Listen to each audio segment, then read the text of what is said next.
Bonjour, c'est Ursule encore. On est le 12 avril 2018 et je viens vraiment sonner la trompette et nous dire que Jésus-Christ est à la porte et son retour est imminent. Et c'est lui qui déclenche le moment. Et, euh, et quand il le fait, bon, il n'y a plus rien à faire.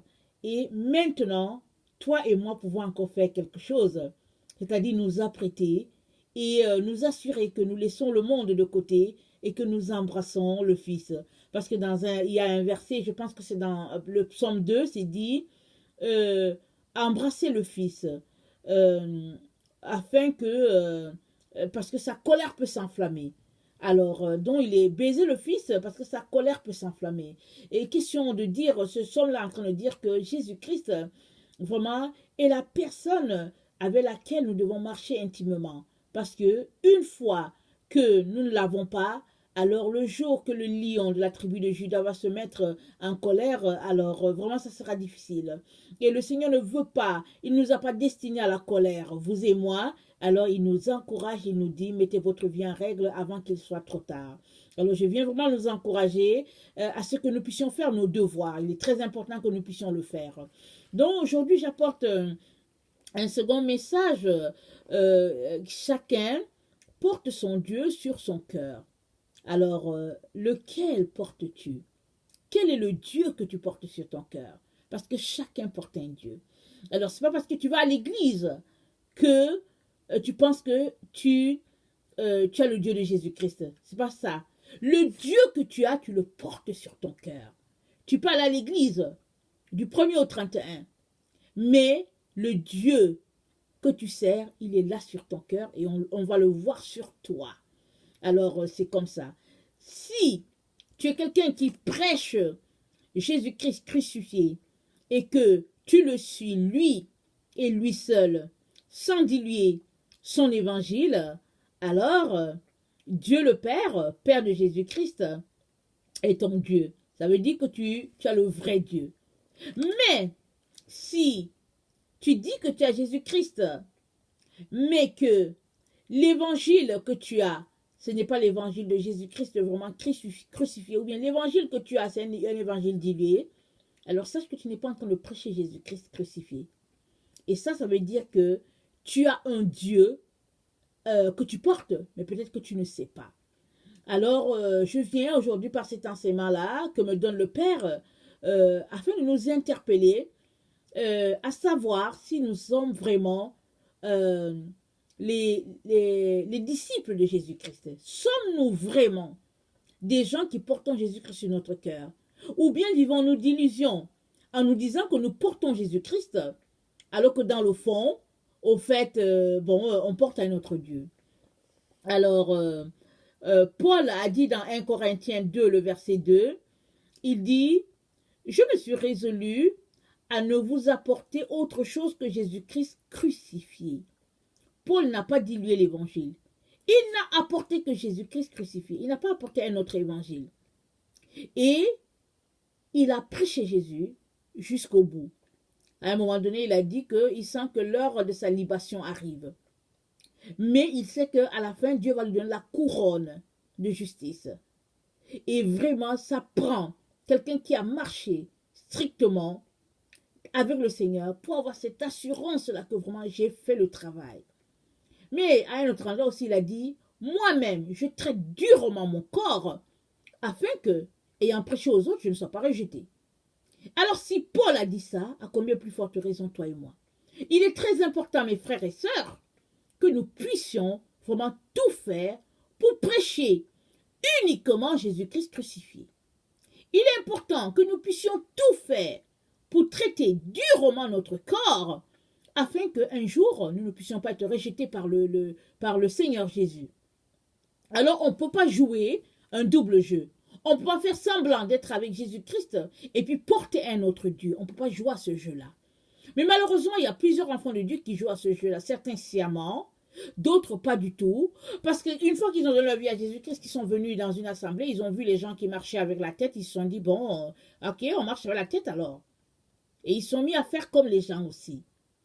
Mais au fait, Jésus-Christ, ce qu'il est, ses croyances, ses valeurs se retrouvent dans la Bible. Alors si tu es quelqu'un qui lit ta Bible et que tu étudies les évangiles de Jésus-Christ, tu vas finir par savoir qui est cet homme-là, comment il vit, qu'est-ce qu'il pense. Et quand tu les étudies, tu verras qu'ils ne sont pas différents de l'Ancien Testament. Parce que Jésus a dit, je ne suis pas venu abolir la loi, je suis venu pour l'accomplir. Et Jésus a prêché l'Ancien Testament jusqu'à ce qu'il retourne au Père. Et aujourd'hui encore, si tu suis Jésus-Christ, tu es appelé à suivre et l'Ancien Testament et le Nouveau Testament, parce que tu ne peux pas juste suivre une partie et dire que tu suis Jésus-Christ. Alors, il est important donc qu'on s'assure qu'on est en train de prêcher uniquement Jésus-Christ crucifié. Aujourd'hui, vous savez quoi? On n'a pas besoin d'aller acheter le journal de la ville pour lire ce qui se passe dans la ville. On n'a pas besoin d'ouvrir la télévision. Aujourd'hui, les pasteurs, les prédicateurs n'ont tellement plus rien à dire aux enfants de Dieu que c'est à la chaire, devant l'autel, qu'ils viennent prêcher les journaux. Ils prêchent ce qu'ils ont lu dans la semaine parce qu'ils n'ont rien à dire. Ils ne savent plus quoi dire. Puisqu'ils ont dilué l'évangile, alors si souvent tu n'es pas au courant de ce qui s'est passé dans ta ville, très souvent tu vas l'apprendre le dimanche. Pendant que tu es assis, que tu viens t'asseoir à l'église parce que tu veux écouter un message qui va te booster, alors les gens vont venir te parler du journal. Ils vont venir te parler des ministres. Ils vont te parler tellement que les enfants de Dieu n'ont plus rien à dire. C'est dommage, n'est-ce pas? Mais le Seigneur nous dit que si tu le suis, si tu es son disciple, tu n'as pas le choix que de prêcher Jésus-Christ crucifié. C'est-à-dire que lui que tu peux prêcher. Malheureusement, plusieurs prêchent à notre Dieu sans s'en rendre compte. Comme la personne qui vient à l'église un dimanche pour prêcher, mais qui parle du journal, alors il est en train de prêcher le journal. En fait, il prêche, il parle des ministres. Il prêche, il parle des activités qui se passent dans sa ville, au lieu de prêcher Jésus-Christ crucifié. Vous savez que la Bible a tellement de sujets que on ne peut pas dire qu'il n'y a pas un sujet sur lequel on peut s'arrêter. Dimanche, après dimanche, 52 dimanches, on ne peut pas dire que ce sera épuisé. Mais malheureusement, il y a plusieurs serviteurs de Dieu ou enfants de Dieu qui se retrouvent quand même à prêcher d'autres personnes. Alors, si tu te mets, par exemple, à annoncer un évangéliste ou bien quelqu'un qui, je ne sais pas, une personne qui a marqué ton temps, sache que tu es en train de prêcher cette personne-là, tu n'es pas en train de prêcher Jésus-Christ. Et Jésus-Christ, il y a tellement de sujets sur lesquels on a à dire que, bon, on n'en finira jamais. Alors, donc, tu portes ton Dieu sur toi. Tu portes ton Dieu sur toi, c'est-à-dire que la personne qui est dominante en toi, c'est elle vraiment que tu représentes. Il y a des personnes, des enfants de Dieu, qui prêchent Jézabel. Jézabel, on sait que c'était la femme de Akab, et puis c'était une femme qui était opposée à la parole de Dieu, celle qui a voulu tuer Élie, et puis Élie a fui. Alors, Jézabel, elle est versée vers tout ce qui est séduction, tout ce qui est... La Bible dit que c'est une femme qui a peint son visage, question de dire qu'elle mettait des fards, elle décorait son visage, elle mettait tout ce qu'on pouvait imaginer, la poudre et toutes sortes de choses. Alors, aujourd'hui, il y a des femmes, des enfants de Dieu qui prêchent Jézabel par leur comportement. Pendant qu'elles sont en train de marcher, pendant qu'elles sont habillées, elles disent qu'elles sont habillées pour Dieu, mais au fait, elles sont habillées pour Jézabel parce qu'elles sont habillées exactement comme le monde aimerait qu'elles soient habillées. Alors, si c'est comme ça, vraiment que tu t'habilles pour ton Dieu, sache que, oui, peut-être tu penses que tu prêches Jésus, mais au fait, tu prêches Jézabel. Parce que ce que nous devons savoir, c'est que dans le monde spirituel, on est tel que nous sommes en réalité. Alors, je vais dire que si tu es vraiment chrétienne et que tu t'habilles selon la mode de ce monde, exemple, alors, dans le monde spirituel, quand, par exemple, les agents de Satan te regardent, les démons te regardent, ils savent que non. Peut-être que tu es enfant de Dieu, mais ta tenue montre que tu leur appartiens. Parce que tu n'es pas habillé correctement. Ou bien, ils peuvent dire que oui, peut-être que tu es un enfant de Dieu, que tu vas à l'église et tout, mais ton langage leur montre que tu leur appartiens. Alors, chacun prêche le Dieu qu'il porte sur son cœur. Toi, quel est le Dieu que tu prêches? À tous les jours, quel est le Dieu que tu prêches? Parce que ton Dieu est vu sur toi. Si ton Dieu, c'est la mode, alors il sera vu sur toi. Parce que tu seras versé sur la mode, dans la mode. Tu seras versé sur la mode. Les phénomènes de mode, tu vas t'arrêter là-dessus. Et puis que chaque fois qu'il y a une mode qui passera, tu seras adonné à ça. Mais, si c'est Jésus-Christ que tu prêches, on verra aussi que la façon dont tu te comportes, on saura que c'est Jésus-Christ qui est en plein en toi. Donc il est important que tu saches qui tu prêches. Il y a certaines personnes qui prêchent le matérialisme. Alors, une fois qu'ils viennent s'asseoir, ils parlent de leur voiture, ils parlent de leur maison, ils parlent de comment ils vont changer la cour, les phénomènes de cour, tout ce qu'il y a dans la cour, tout ce qui est nouveauté. Ils parlent de ça, ils parlent de la dernière trouvaille. Et puis donc, ils sont là, ils prêchent le matérialisme. Et ça, je parle des enfants de Dieu. Hein. Si c'est les gens du monde, il n'y a pas de problème. Mais imaginez des enfants de Dieu qui se retrouvent et puis ils prêchent juste sur les choses matérielles.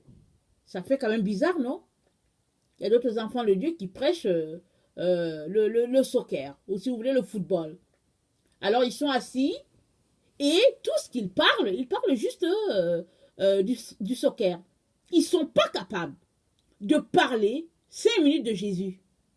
Ils vont parler, excusez-moi, je connais plus les noms des joueurs, je sais pas, ils vont citer un joueur. Et ils vont parler en long et en large. Et voilà. Ils ne sont plus capables de parler de Jésus-Christ.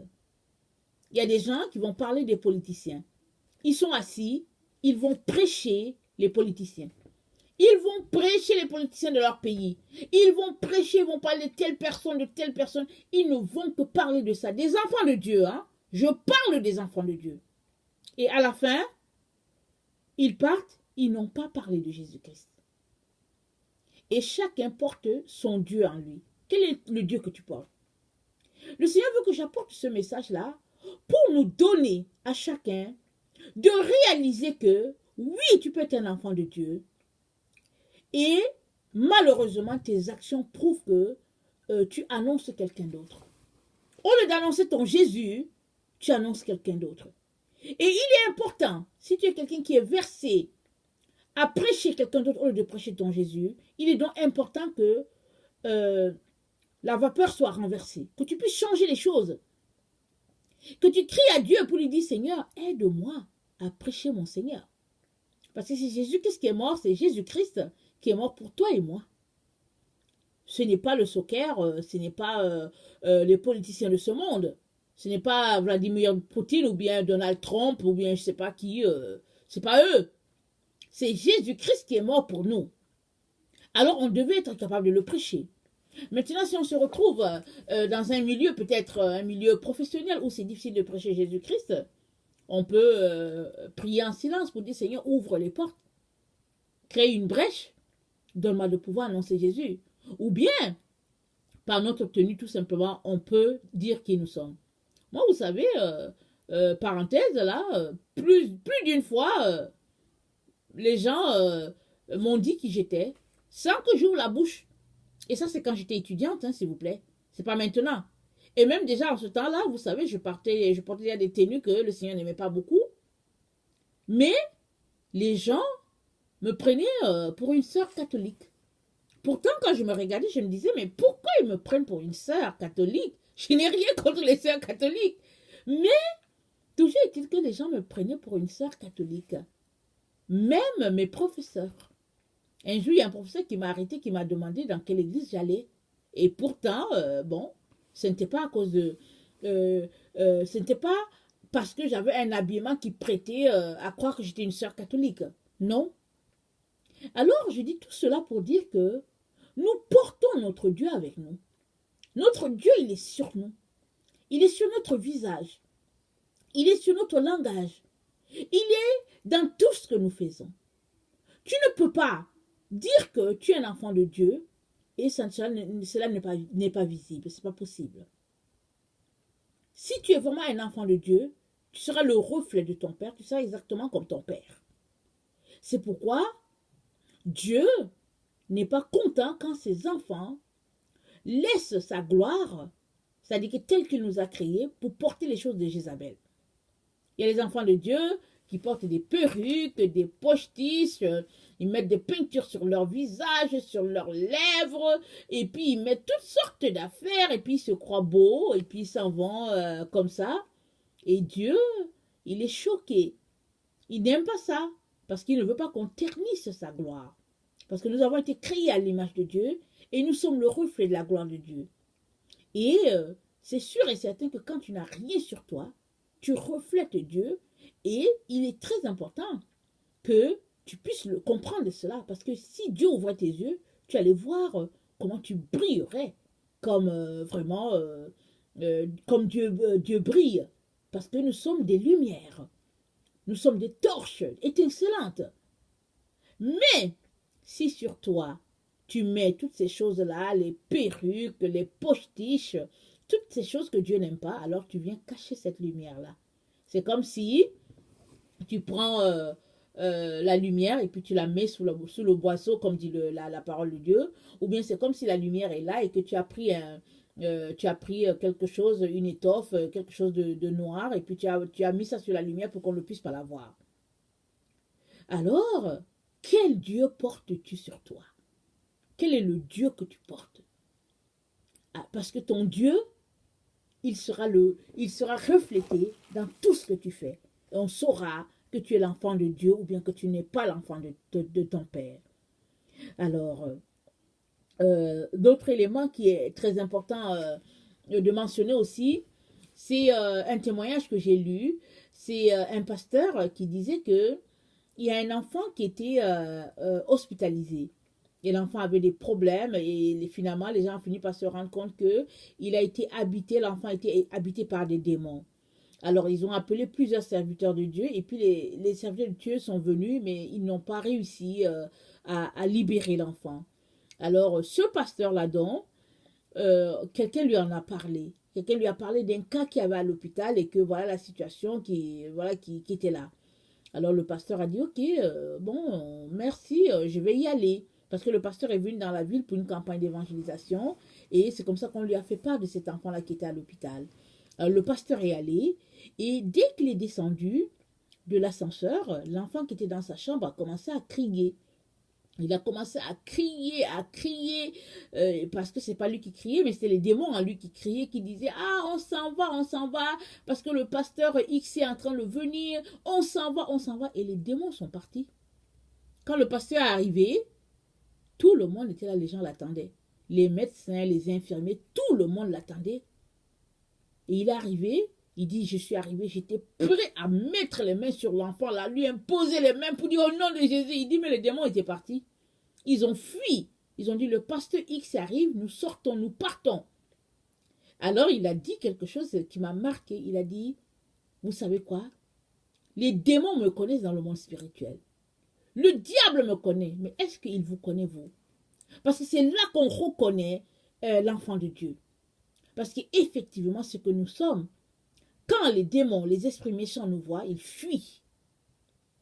Alors, si toi, tu ne sais pas ça, tu ne sais pas la puissance que tu es pour le monde des ténèbres, tu vas te laisser embarquer dans toutes sortes de conversations, dans toutes sortes de distractions, en train de parler des dieux qui n'ont rien à voir avec ton Dieu. Ton Dieu, c'est le Dieu Yahweh, et il a pour fils Jésus-Christ de Nazareth, celui-là qu'on appelle Yeshua HaMashiach. Alors c'est lui que tu dois prêcher. Peu importe l'endroit où tu vas, c'est lui que tu dois prêcher. Et souvent, Jésus-Christ, tu n'as pas besoin d'ouvrir la bouche. Vous savez quoi? J'ai déjà amené plusieurs personnes au Seigneur sans ouvrir la bouche. Les gens m'ont dit, Ursule, on t'a vu vivre et on veut ce que tu as. Et je leur ai apporté Jésus. C'est comme ça que je leur ai apporté Jésus. Donc, si tu es quelqu'un qui ne parle pas beaucoup, comme moi qui suis timide, mais en ligne je parle, alors sache que tu peux ne pas ouvrir la bouche et Dieu va se servir de ce que tu es pour amener à lui plusieurs personnes. Mais il est important que tu puisses porter pleinement ton Dieu en toi. Il est important que tu puisses porter pleinement Yeshua HaMashiach en toi. Et c'est comme ça que tu vas le distribuer sans même ouvrir la bouche. Et le Père sera glorifié ainsi.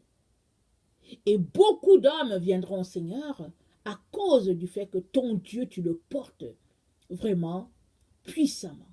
Tu le portes en vérité.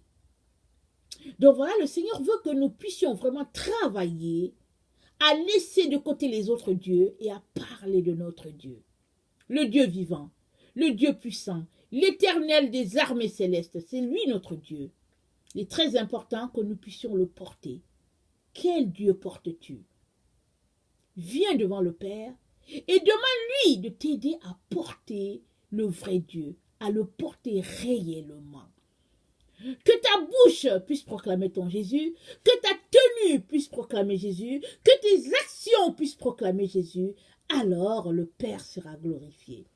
Donc voilà, je viens nous rappeler qu'il est très important que nous mettions notre vie en règle, parce que Jésus-Christ arrive. Si toi, tu es quelqu'un qui ne connaît pas Jésus-Christ, mais qui cherche Dieu dans une religion quelconque, je viens te dire que Jésus-Christ n'est pas dans la religion, mais il est dans la relation. Cherche à le connaître, donne-lui ta vie et tu seras intime avec lui et il te sauvera des flammes éternelles. Que le Dieu de grâce te bénisse et qu'il te donne de persévérer dans la recherche de la personne de Jésus-Christ. Tu vas finir par le trouver parce que Dieu se révèle toujours à ceux-là qui le cherchent. Soyez bénis abondamment. Merci.